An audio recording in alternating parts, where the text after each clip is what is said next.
Hello, my name is Kushal. I work as a specialist neuro-occupational therapist in London. Today I'm going to talk about fatigue management. I've already done a video about what are the factors that can cause fatigue for anybody with the neurological conditions. It could be new stroke, it could be old stroke, it could be MS, or it could be brain injury. If you have a neurological condition, it is highly likely that you will experience fatigue. And the nature of this fatigue is quite unique in the sense, normally, if we are doing lots of physical activity or such things, we might anticipate that we are going to be tired. But with neurological condition, the fatigue can come on all of a sudden. And it might not even be the whole body, a part of the body might feel tired. It is weird. I can say from stroke perspective, there has been lots of studies to find out what causes the fatigue, but they haven't been able to identify any medical cause. We know what are the different factors that causes fatigue, but why it happens after stroke or other neurological conditions, the knowledge is limited, but it is developing. So new knowledge might be coming up and I might not be 100% up to date. I'm sorry for that if that is the case. But my understanding is that we have limited understanding about the stroke fatigue in particular. So we talked about the first video, what are the different factors that can cause fatigue. In the second video, I talked about the importance of recognizing the signs of fatigue, because that can be a challenge to start with. Now, once the person with a neurological condition understand those two aspects, the third is understanding what is the trend of fatigue. So what do I mean by that?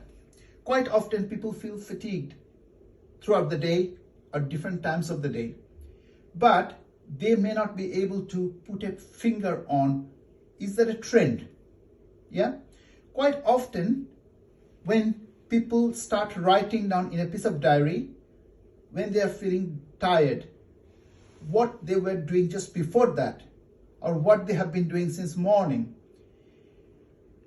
they can find a trend that might show them the factors that might be causing the fatigue.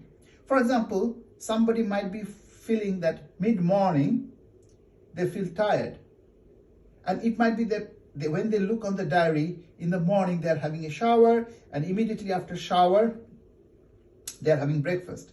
So those two activities are draining the energy from their body, and it is no surprise that by mid-morning they feel tired.